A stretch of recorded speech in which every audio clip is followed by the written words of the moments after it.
Hello and welcome to the Nature India podcast. I am your host, Shubhra Priyadarshini.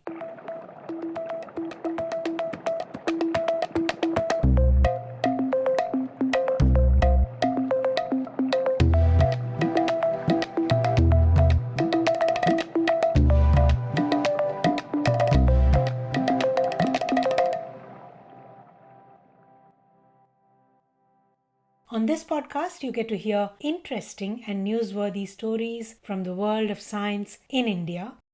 Today's episode is about, it's about our own podcast. In a sense, talking about ourselves. Our podcast, our science podcasting journey, and basically reminiscing about some of our best episodes through the years. It so happened that I had this wonderful conversation with Arushi Batra, who hosts a podcast on the journey of science podcasters in India on the India Biosciences platform. And it turned out to be quite a fascinating conversation, actually. I thought it would be great for our listeners to hear what Arushi and I talked about. And if you are someone who loves to know the inner workings of things, like most scientists and science enthusiasts do, in this case, how science podcasts are basically put together, then this episode is for you. So listen in as I happen to be on the other end of the questions this time with Arushi Batra.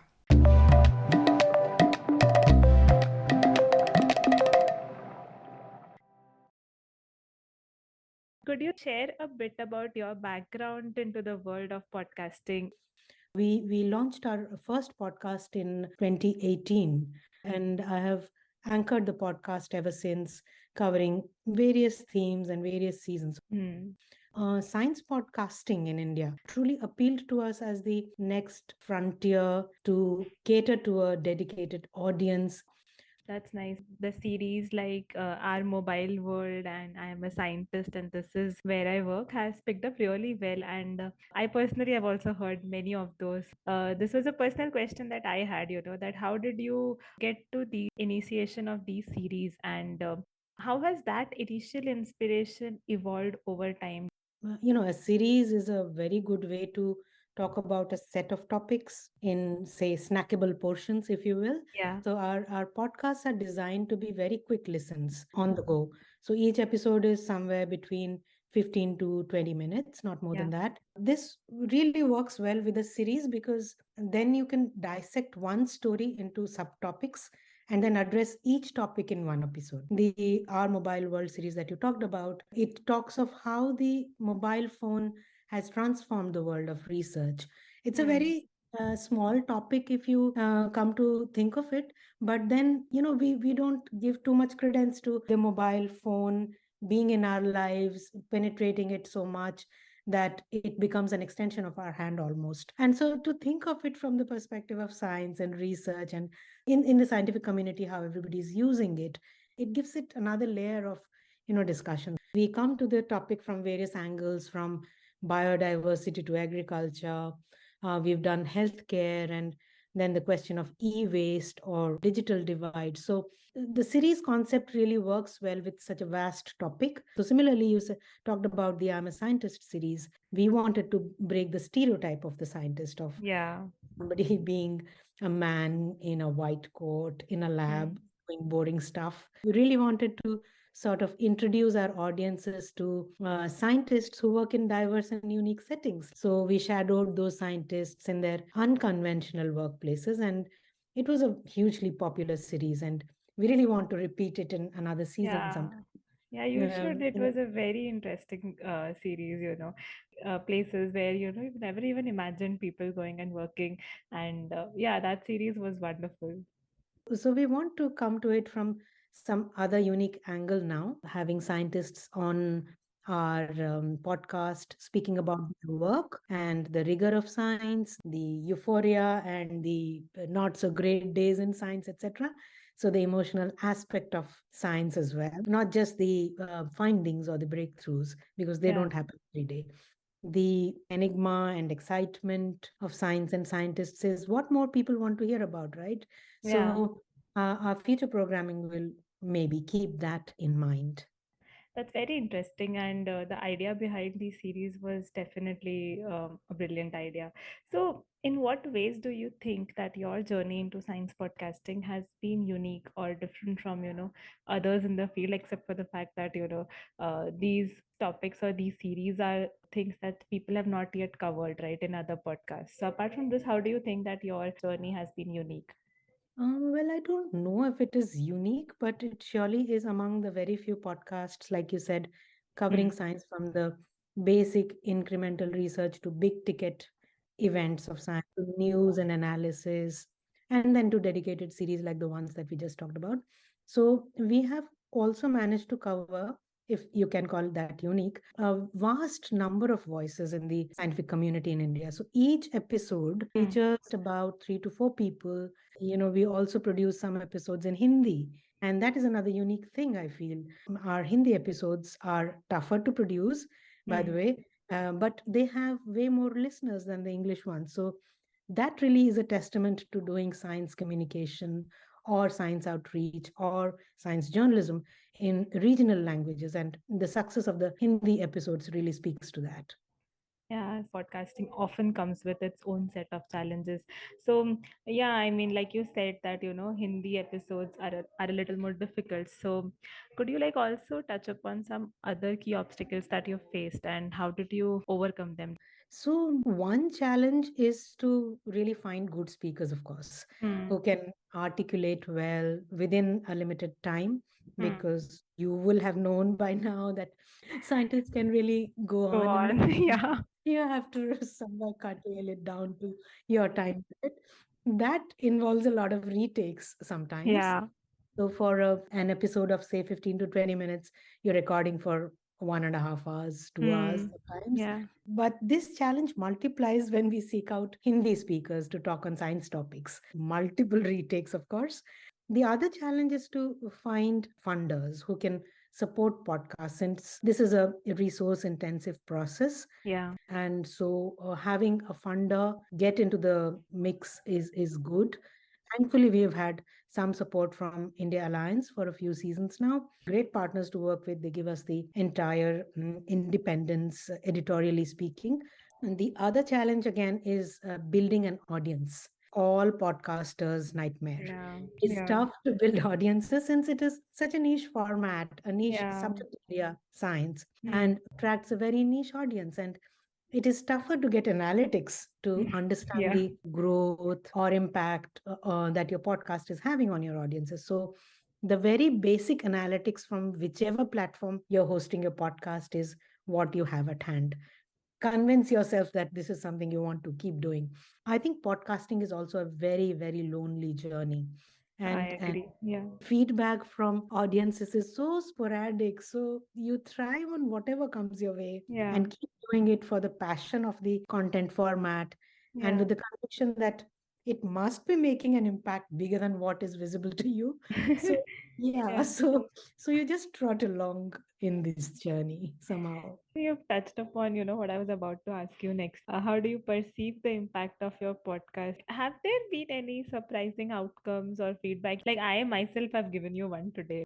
I have heard all the episodes of I Am a Scientist and This Is Where I Work, and it has significantly changed my perspective. Even though theoretically I did know, that there are scientists working in remote areas or places where it's very cold and doing other types of research, but listening to their journeys has been very interesting, at least on my level. Has there ever been a time where somebody's heard your podcast and you've got a very surprising feedback that you probably didn't expect? Yeah, thanks for all those kind words. It helps. It helps Yes. that we have to keep doing what we do.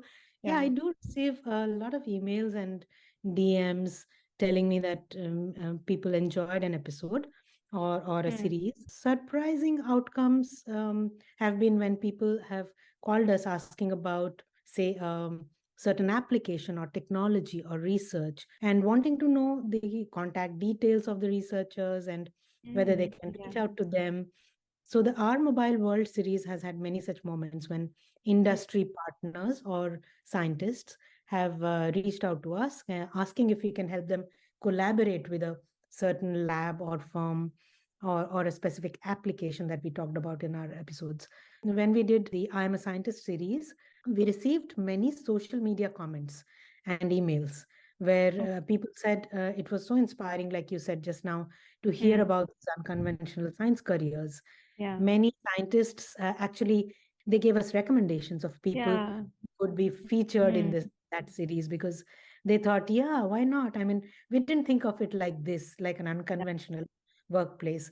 But yeah, my friend or my colleague actually fits into this Mm, description. So for one obituary podcast on Lalji Singh, mm. uh, we actually received messages from a number of international scientists, collaborators who said they actually played that episode during their memorial meetings. Oh, So okay. you really never know who is Yeah. listening to a podcast and where and what effect it has on them. You get to hear some feedback, and then you take solace in the fact, like I said, that much Yeah. of the real impact is actually really, really intangible. You can't see Yeah, it. yeah. It's just like a black hole, you just put out episodes and you really don't know Totally. where is it reaching. Yeah. So how do you go about, conceiving an idea up till the release? So is it like all pre-planned, or do you come up with newer ideas, or how does the entire process look like? Like all podcasters, we have a timeline. Our podcasts right now are monthly. So at the beginning of the month, we would have our editorial brainstorming about the topic. If it's a series, then we have it already marked out, like which month what topic we are dealing with. Then we Hmm. go into researching that topic, finding speakers, interviewing them online or going to the labs and interviewing them, and Hmm. then preparing a script and editing those voices, then going into final mixing, then Hmm. rolling out on the website as well as other platforms. We use Acast as one of our platforms, which then relays it to other platforms like iTunes and Spotify and Google Podcasts. And we also have to have the edited transcript along with it so Hmm. that it is accessible to more people.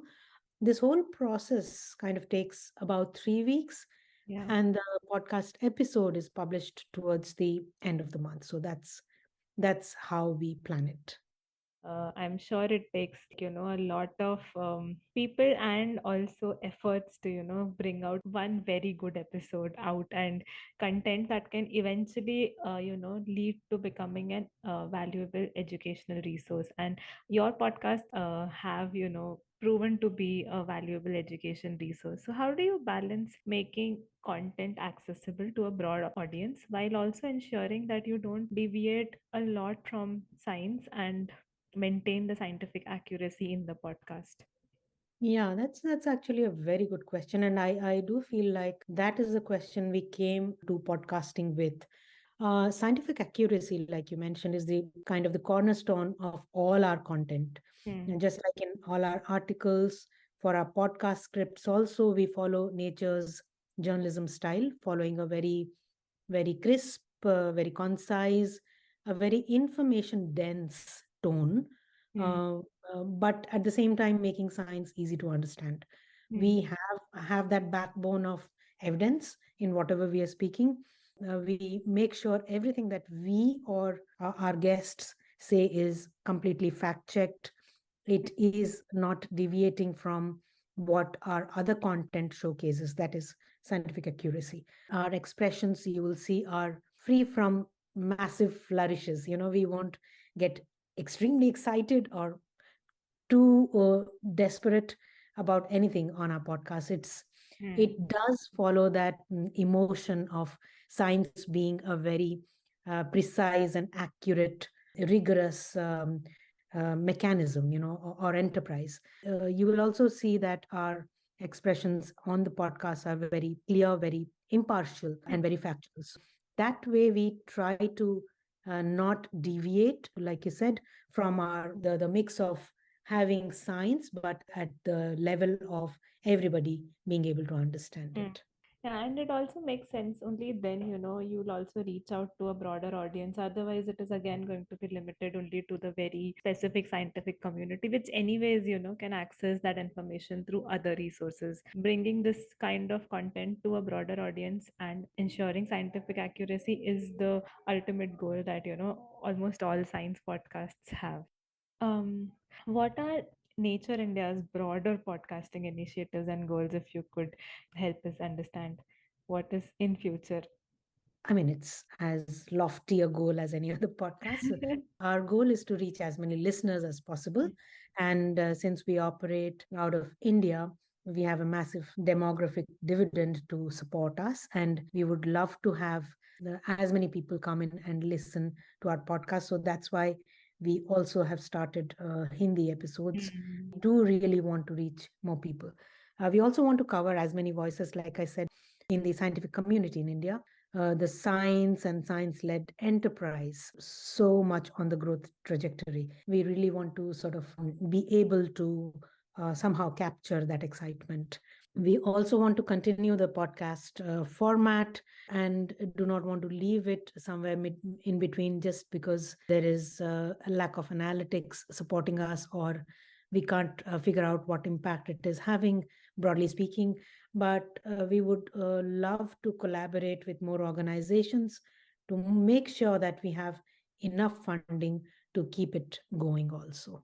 That's actually very important, to you do have funding to keep it going, and even in the absence of it, your goal is not to stop in between. Just to deviate a bit, do you have a favorite episode from the podcasting journey that stands out to you, or any particular moment that you remember when you look back at it? Yeah, some of my favorite episodes, of course, are the ones that use voices from people outside the scientific community, or say blend arts and science. For instance, in one episode on anger, which used Amitabh Bachchan's dialogues to elucidate the trope of the angry young man in Bollywood, Hmm. or when we use the voice of a man from the Sundarban Islands who had Mm. lost everything to a recent cyclone to open an episode on the United Nations Climate Change Conference of Parties. Those kinds of things that go beyond just interviewing somebody and taking their views for a podcast, those are the ones that are my favorites. I think all the I'm a scientist and this is where I work episodes are very close to my heart. They stand out because of the rich content and the Yeah. the fact that many of them were actually recorded at their workplaces, which is very Mm. rare for podcasts to do. There are permissions involved, etc. So going past all of that, yeah, that was great. We produced two parts on how the pandemic touched the lives of scientists. Mm. These were in the thick of the pandemic, and these two were very, very emotional episodes where people were coming out with their fears and their, absolute despair of doing science in those kinds of really desperate times. So you can hear a lot of emotional stuff in those two episodes. Even the breaking gender stereotypes in Mm. physics episode, where we heard from many women physicists some very stark stories of Mm. what happens in physics. Actually, very difficult to name just a few. Yeah, I was just about to say that, this is not a favorite episode. You're talking about the entire series of episodes that you've produced, because that is what happens, you get emotionally involved, or probably invested in every episode that you do, and the conversation flows so naturally that you just can't pick one unless you've dedicatedly thought about that episode. So I agree completely. So yeah, just towards the end of the podcast, for those who are aspiring to venture into science podcasting, what advice would you give based on your own experiences and lessons learned? I'm still learning, and I think aspiring to attain a very high quality, both in terms of research and production. That is one of the goals that I think podcasters should have. There are a lot of podcasts out there. So why should someone dedicatedly come and listen to you is the question you should ask yourself. I keep asking that question to myself, and many Exactly. episodes have turned out so that I thought, why did I make that episode? I could have just not published it. But it's also the continuum, the fact that your audience expects something every month, that you Yeah. have to keep producing those episodes, even if they may not be your best ones, but try to aspire, to achieve that quality and to remain in the business, keep the continuum. Also, it is an audio story. So making sure that your voice, your pronunciation, your Hmm. modulation is podcast worthy. Otherwise, hire someone who might have those qualities and do a better job than you, even if you think your voice is the best. Yeah. So many Fine. times I feel like my voice goes down into some kind of drone, like I'm just now um, in somewhere between, being in a high octave or a low octave, and then I think, oh gosh, that's so depressing to myself. What would my audience be thinking of? So yeah, I mean, you can cultivate it over time, Yeah. or you can ask someone else who's better than you to do it. But yeah, ultimately be patient. It's a very tough, lonely journey, like we talked about, producing a podcast and expecting impact or feedback very, Yeah. very quickly. Science itself is very tough terrain anyway. Yeah. So hang in there. I mean, I agree 100% to all of the points that you've mentioned, Yeah, gets lonely. It is sometimes very difficult to hear your own episode and you're like, did I speak like that? Why did I do that? Yeah, I mean, I agree, but sometimes we're also overcritical of our own selves, and the audience might not even, notice so much if the content is engaging. But yeah, very excited to see where Nature India's podcasts go further. And I am looking forward to the next season of I Am a Scientist and This Is Where I Work. And I learned a lot about many things that you spoke about and agreed to a lot of things as well.